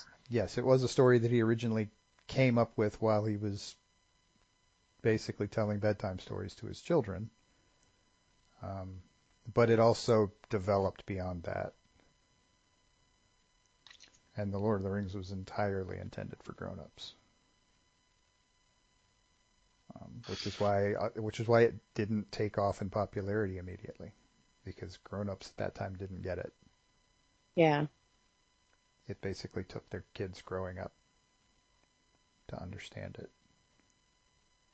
It didn't get really big until probably 10 years after it was published, which delighted Tolkien himself to no end. But anyway, he thought it was fascinating. For it to get its footing. Yeah, for it to find that long and then for it to get really popular. Mm. Especially while he was still alive. Yeah. Now, when did he die? 72, I believe. If I remember right. 1972. Sounds about right. 2 or 3. Somewhere in there. 73. September 2nd. There you go. Wow. Yeah, it started to hit its stride like in the mid-60s. I think I found Tolkien kind of crazy. I found Tolkien through the Dungeons and Dragons cartoon. Like, I know they totally have nothing to do with each other, but watching that, I wasn't allowed to watch that, but a friend was like, hey, if you like that, you'd love this. You know? Well, okay, to be fair, in one of the original rule books for the Dungeons and Dragons game, there is a semi-famous section called Appendix N. It is literally a section at the end of one of the D&D rule books, which was also published in the early 70s, which essentially it's a bibliography. It's a list of books that influenced the game and its development. And not surprisingly, The Lord of the Rings is on it. I mean, it's on it with a bunch of other stuff, but it's on it. Yeah. So it's not as disconnected as you might think. That's cool. Seems like both being kind of Middle Earth-ish. They would be, but... There are obvious influences. Yeah. Remind me of that after show. I have something to ask you. Okay. Uh-oh.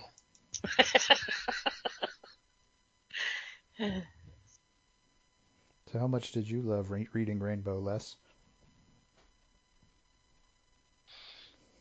Let's see, I'm trying to remember how old I was. I'd been married for 2 years, so I had no idea what reading Rainbow was. What I do know about it is what I've learned from you folks tonight. Oh. And I appreciate that. Because I looked at Because you were a bit out of the age range. just a tad. Like Euchre would say, just a bit outside. Just a bit outside. Trying to paint the corner there. Yep. Ball 8. So that's my view of it. I'm looking here on Amazon, and Amazon looks to have pretty much all of the seasons of Reading Rainbow. On Prime? On Prime, but it looks like maybe the first season is free, and then the second on through the 12th is on PBS Kids. I gotta subscribe for that. Which actually, we are subscribed to PBS Kids. No, I'm not surprised about that at all. It's well, for one, I've always been, especially with like them, and there's also Noggin that we pay for the kids. PBS Kids goes right back into their programming. So I don't feel too bad paying for that one. And Noggin too, with their subscriptions, they're able to add more programs to their streaming service. And it's all educational. Because, oh my God, I told Thomas about this, but baby was watching YouTube Kids the other day on her tablet, and it died. So she said, "Can I borrow your tablet?" And I said, "Yeah, okay, YouTube Kids," because I sign in with her account. You can watch YouTube Kids. I'm watching what she's watching. She's watching PJ Masks and Teen Titans Go. So I look away for a minute or two, and I look back, and there is Princess Peach pregnant, about to have a baby. Mario's there. The baby's born, and it's a black baby. So Mario starts yelling at Princess Peach and stuff. And I'm like, wow, hang on. What the fuck are you watching? What did you touch? What did you touch? Right. And, I'm thinking, oh my God, she must have went not that I watch that kind of stuff on my YouTube, but she must have went on my YouTube because, YouTube right, because Kids it's clearly hitting your algorithm and not hers. Stuff. Oh, man. Well, apparently if you watch Teen Titans Goes, it thinks you want to watch whatever that was, And why? Our ticket to Hawaii. But it's like, my God, So I logged her out and logged into my account, and I flagged the video. I don't know how they respond to you on that, but it's like, come on. If they respond to you. This is bullshit. And yes, but once again, you should always be watching what your kids are watching. Mm-hmm. Always. Mm-hmm. Even if she was sitting right next to me, and that happened just that quickly, But it's like, there's some parents who the tablet and the TV are their babysitter. So how many kids have watched that video? And it's garbage. Why? Why would you do that? And it was clearly on because when I went on my account, it's marked for YouTube Kids. So it's made for kids. Allegedly, right. Well, I thought after the whole scare the kids with, whatever chicken face it was and everything else, that YouTube slapped down on a lot of this because they had Elsa was pregnant and not on the one that I saw, but, during this whole crackdown, and they were supposedly supposed to grab all that stuff off of there because, for one thing, Elsa's copyrighted property. Disney, right. Don't mess with the mouse.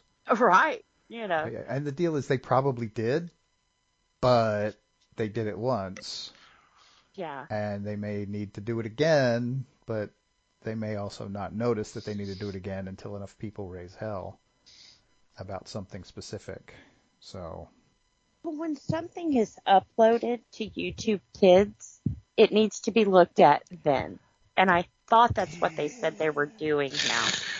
I mean, I'm sure they're looking at a representative sample, I'm sure it's fine. This was the first beginning of the video, though. Because, like I said, she hadn't watched it very long until I was like, what the hell are you watching? That sounds like Princess Peach, but that's not what Princess Peach is supposed to be saying. And Mario shouldn't have had that kind of language in a kid's program anyway. So it was kind of like, what the hell? But he is a plumber now. Yeah, he definitely had a sewer mouth. But it was like, for one, to a kid, and then of course after I'm like, no, and I take it away, and so now she's thinking I did something wrong. She didn't do anything wrong. She was watching videos. That's all she was doing, Right. And yeah, I was about to say, and I suspect that you made an attempt to explain what happened there. Yeah, and it's like she's getting into Roblox now, and it's like I told her, there's not everybody you meet is your friend, You You always have to have, she's not allowed to play Roblox on the tablet at all. She's got to play on the Xbox with B, and only B, because I don't play that. Right. I don't get it. So, but, it's what I trying to stress to her, not everybody is your friend, Not everybody is going to, want you to think nice things. Yep. And that's a hard thing for a little mind to grasp. Yep. It's a tough lesson to have to teach any kid, but it is. Kids need to be taught that lesson. Now, to plug Amazon is a lot better about that stuff than YouTube is. Because unlike, apparently, YouTube, Amazon goes through their programming and it has to be approved by Amazon before they'll even think about putting it into their kids' Fire. So I'm fully on board with Amazon. Parents still have full arrays to where you can monitor or even block some of the stuff. If you don't want your kid watching SpongeBob, block SpongeBob, But definitely a lot more control than what YouTube gives you for your kids. Cool. Yeah. Freaking Princess Peach, man. That was not peachy at all. Ouch.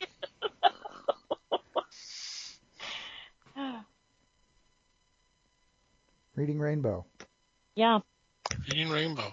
Reading Rainbow wouldn't have done that. Apparently it's on Prime, so go check it out. There you go. Yeah. And like I said, if you're on the fence about, if you have kids, it is on PBS Kids, and it's really worth the money. And they do have a 7-day trial if you want to check it out. There you go. Another plug that we're not going to get paid for. Yep. That's all right. Like I said, all their money goes straight back into their programming. So, by viewers like you. Oh, God.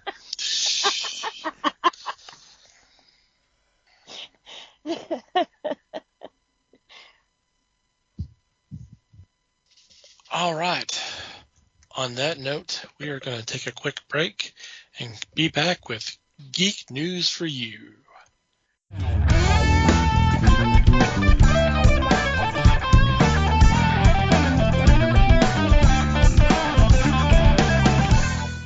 And we're back, and it's time for Geek News for You. In this segment, we bring a couple of news items to the table for discussion. And for this week, it is Liz and myself. Liz, would you like to go first? Sure. This is kind of a, I guess, follow-up on a topic I've talked about before.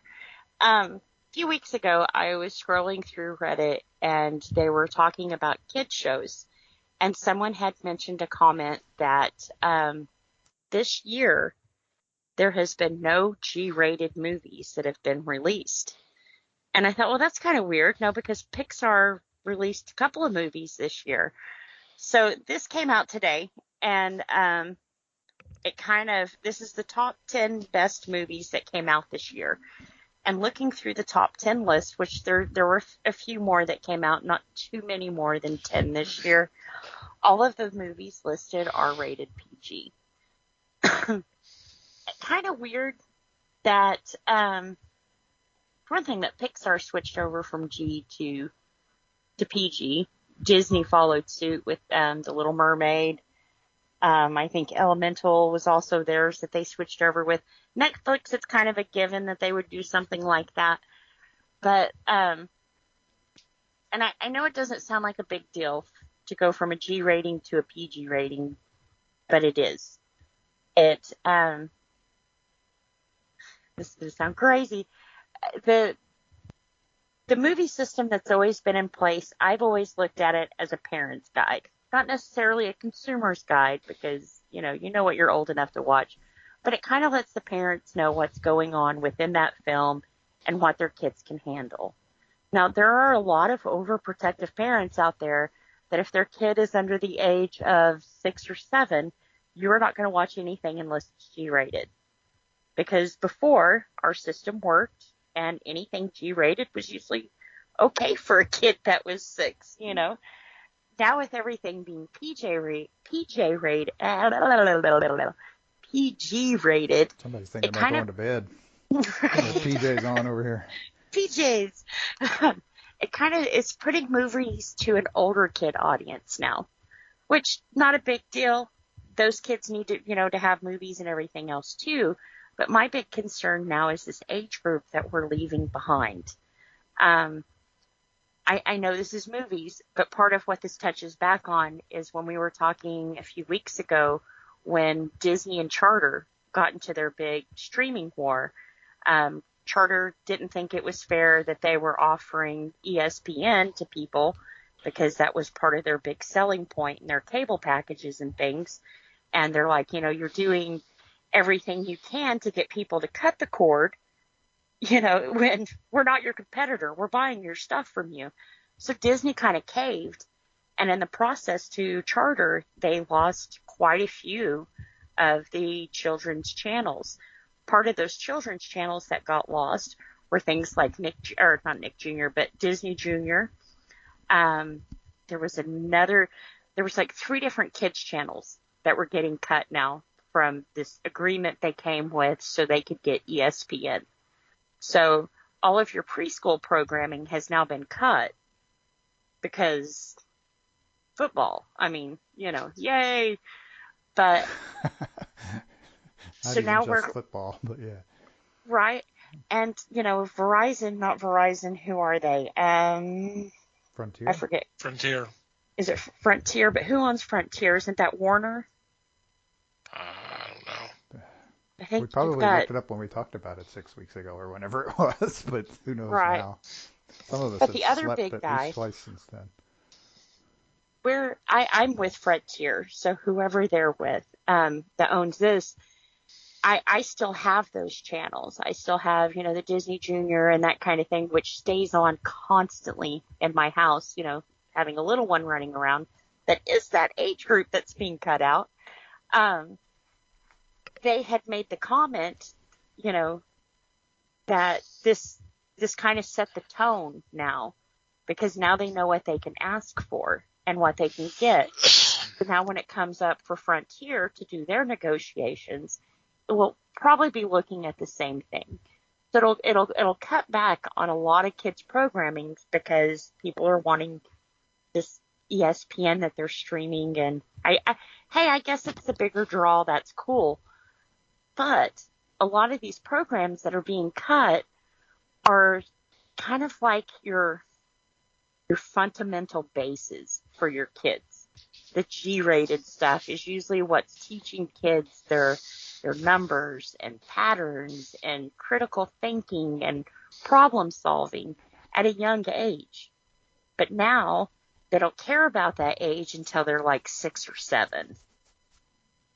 Okay, we're leaving the whole age group behind. So looking at these movies, once again, it kind of affirms that our age group there is being left behind.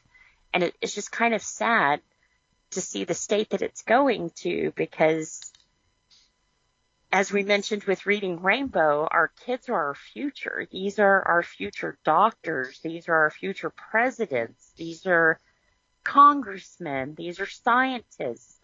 And I think at any age where we can offer education and learning, why not do it at a young age when we can teach them when they don't even know what they're being taught, So it's kind of sad. Some good movies here. Some of them, I don't understand the PG rating. I think me and Thomas had talked about this when I first saw this on Reddit. I think a lot of the PG rating, it's not that these kids can't watch this show, but I think these big movie houses, people like Disney and Nickelodeon and stuff, are so sick and tired of defending their choices. They're so sick and tired of going, oh, well, you can't put that in a kid's cartoon. So instead of making a show like Paw Patrol that should have been G-rated, we're going to go ahead and make it PG-rated. That way, if a parent was like, oh, little Timmy got so upset, well, we labeled it PG. So I don't see it as I basically look at it now as that they're trying to cover their ass, and it's sad. Which is kind of throwing away the meaning of the rating system in the first place. Exactly. I like I said, I've seen most of these movies on the list, with the exception of Trolls. I haven't seen that one yet. Apparently, nobody else is too. Yeah, I don't see anything that would warrant a PG rating on these. Maybe Teenage Mutant Ninja Turtles. I haven't seen, what is this, Nemone? I haven't seen that on Netflix, so maybe. Super Mario Brothers with Chris Pratt and Jack Black. I don't know why that was not rated P, or why it was not rated G. They could probably say the violence. Probably. And Probably frankly, that would be the same thing with the Turtles.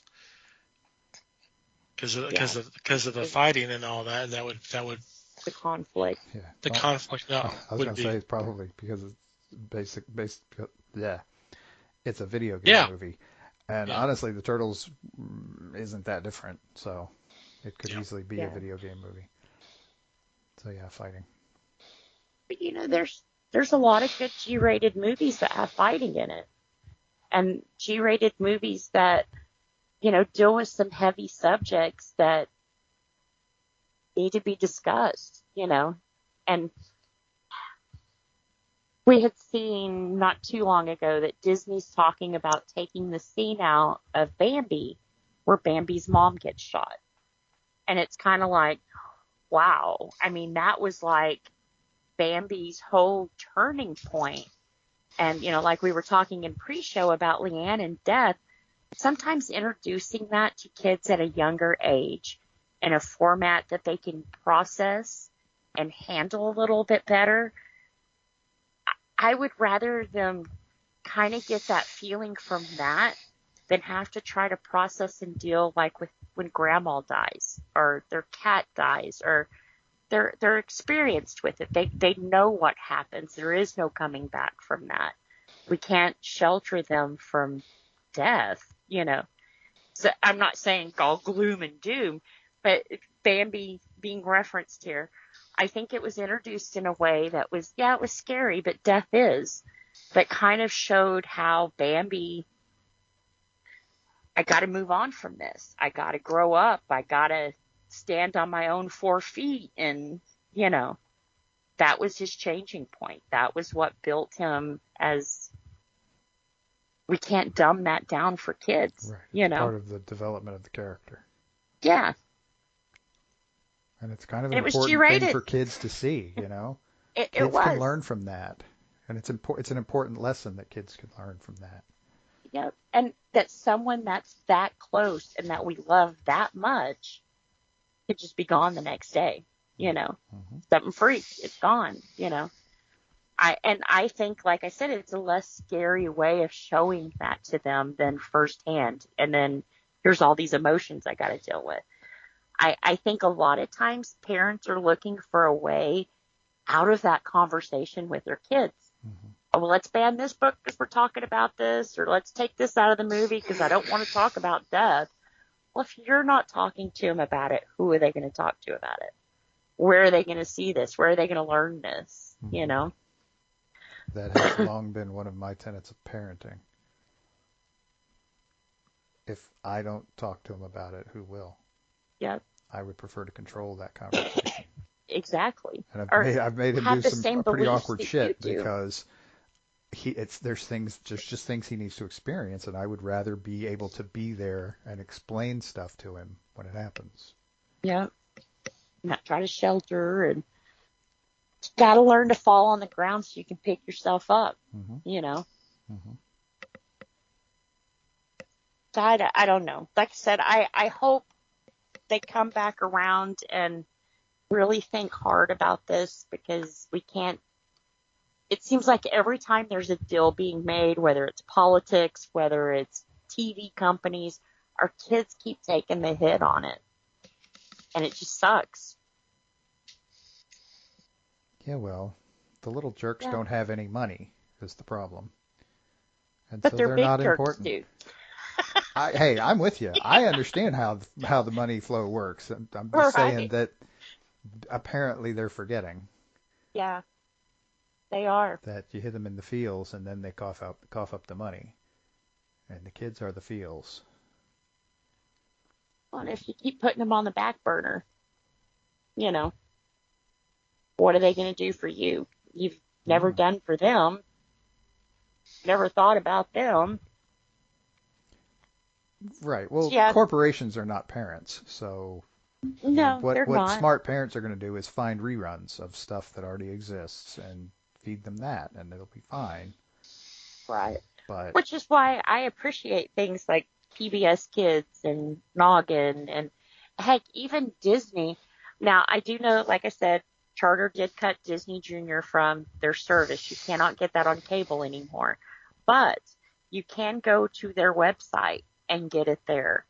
Not Disney Plus. They actually have a Disney Now app where you can choose to have it like Disney Junior, Disney Extreme. Disney Extreme is the other one cut. And one other, just plain Disney, which is different age groups. So another free commercial for you folks. Right, yeah. Anything for the kids, man. The only thing is I don't know how that would work for people on Charter because I know a lot of mine, I get all of the episodes on that app because I do pay for it through cable. So I don't know if they're going to start offering a subscription service for that or... Well, if they're smart, if they really want money, you know.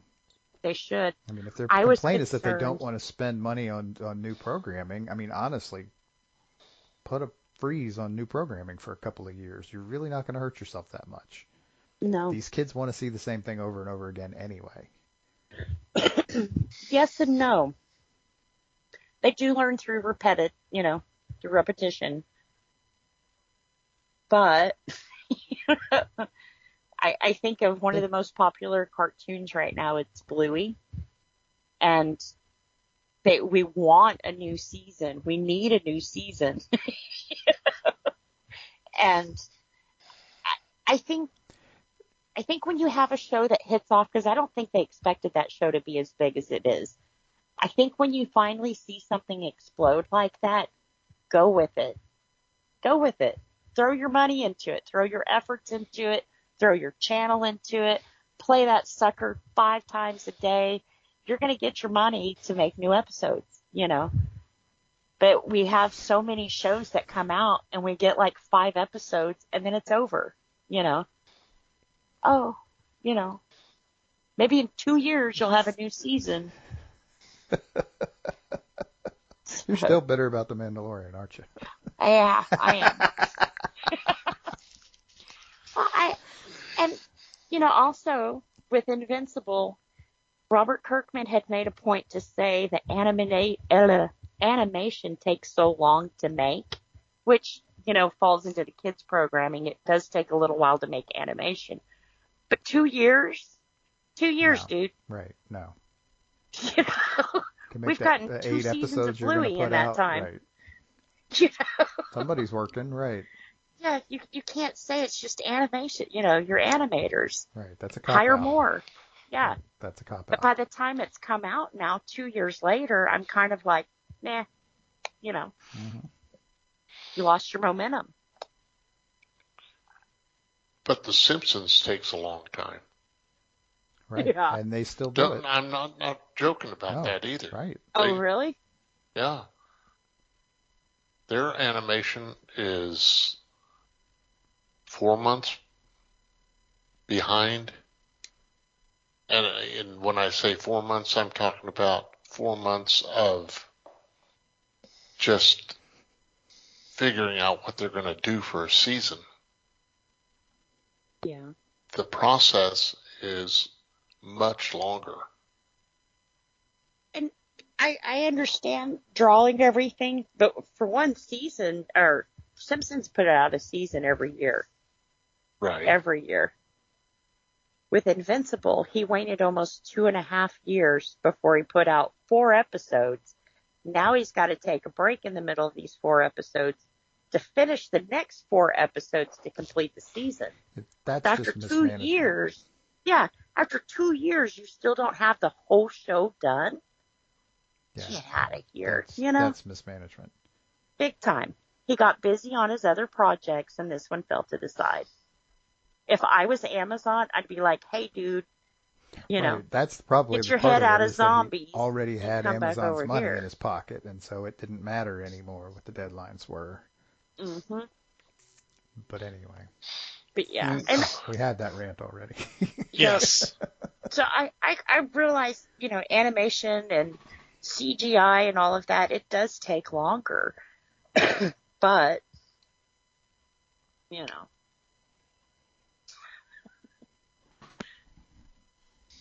But then the first time they want money from you to support their Disney adventure, it'd be like, oh, but the kids. But the kids are the first thing thrown off the bus when they need the extra leeway, Mm-hmm. The kids who got Disney where they are. Mm-hmm. We sold them out for ESPN. Yep. We sold them out for X Games. Yep. Maybe X Games. I'm kidding.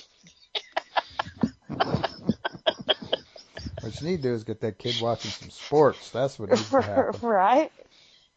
The thrill of victory and the agony of defeat, baby. Mm-hmm. Win some, lose some. All the lessons you'll ever need in life right there. Or that including head game. trauma. Yeah. Unless they're murder. Ouch. Yeah. Didn't you hear about that? No. That guy got kicked in the throat with an ice skate? No. Killed him. Did not. Yeah. I'm not surprised it killed him. I didn't hear about it. But they're saying he intentionally kicked his foot out, so they're charging him with, murder. I think it's 2nd degree, but still, Yeah, over in England. Yeah. Wow.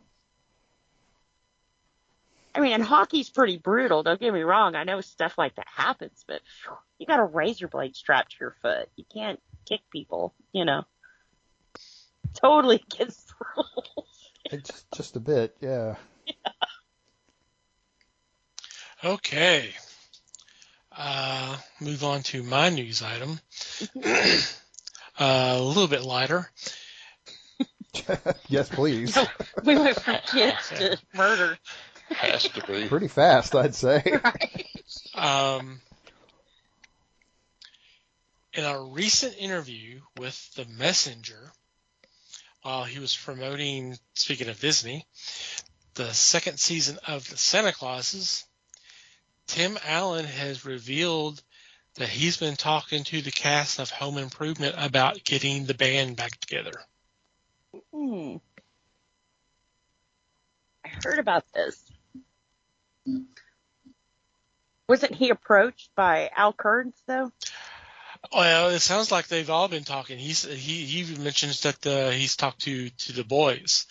There was no mention of Patricia, but I'm sure they'll talk to her. But I'm sure he's come back. He says if it does happen, it's going to be something similar with what they did with the Full House series. They call it Fuller House. The quote is, well, no. The quote is, it's funny, and one of the conversations we've had recently is how weird it would be if Home Improvement would be about the kids. I'd like if all of them had children, and I'm a grandparent, Home Re-Improvement or something like that. It's come up. That's pretty neat. So, who knows? I know on Last Man Standing, Jill, his wife, she was on there quite a few times with them. He had also Jonathan Taylor Thomas had been on there. Mm-hmm. And the older kid, Brad, but I can't remember his real name. Well, the thing that was pointed out in some of the comments in this article is that yeah, the boys are all retired from acting. They're not currently acting. You mentioned those appearances on that show. That was their last appearance. Yeah. They haven't acted since then. So who knows? Isn't Jonathan Taylor Thomas? Isn't he like a director now or something though? I have no idea. I honestly don't care. But the youngest kid is actually like a yogurt maker. He's like a vegan yogurt maker or something like that. I don't know how you make vegan yogurt, but good for him. And yeah, slight him, and then say good for him. Yeah. Shame on you. I was surprised to see Jonathan Taylor Thomas come on the show because rumor was when that show split up that him and because he left before the show was over, right? And I heard there was like a pretty big rift between them two. So to see him come on the show after that, it was kind of a feel-good moment to let us know that they'd kind of patched everything up. So that'd be kind of neat to see them all together again.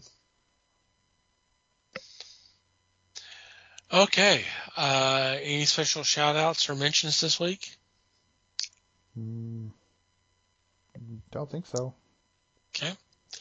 All right, we'll move on to our regular shout-outs. I want to thank Pop Culture Podcast Network for allowing us to be part of a great group of fellow podcasters. Check them out. There'll be a link in the show notes.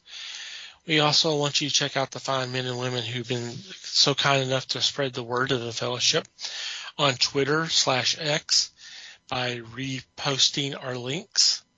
The best way to check them out is just do a search, #PotterandFamily, all one word. Scroll through, whatever catches your attention. Click on that link and download that episode. We hope you have a great time listening to them. We want to thank Maddie the Martyr for supplying the music to our podcast. In our show notes, there will be a link where you can check out some of their other music. And finally, you, dear listener, thank you for downloading and listening to today's episode. We value your feedback. Any questions, comments, suggestions, complaints, observations, what have you, please send them our way. Our email address is email@thefellowshipofthegeeks.net, or you can go to the website, go to the About Us page, and there's a contact form that you can fill out there. If you join our Discord, there is a section there for posting your thoughts. On social media, we're on Facebook, The Fellowship of the Geeks. On Twitter/X, Instagram, and Hive Social, we can be found at Fellowship Geeks. If you want to follow our personal Twitter/X accounts, Mike can be found at Mikey Geek. Liz can be found at LN_Geek. Les may or may not be found at Fake Les Webster. And I can be found at TomTCGeek.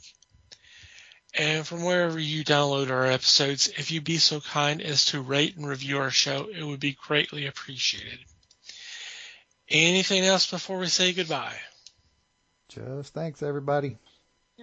Thanks, everybody. Appreciate you listening.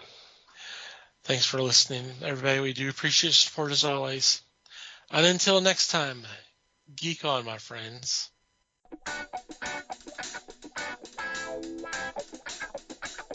We thank you for listening to the show. Comments, suggestions, and questions can be sent to email@thefellowshipofthegeeks.net. You can follow us on Facebook at The Fellowship of the Geeks and on Twitter at Fellowship Geeks. Until next time,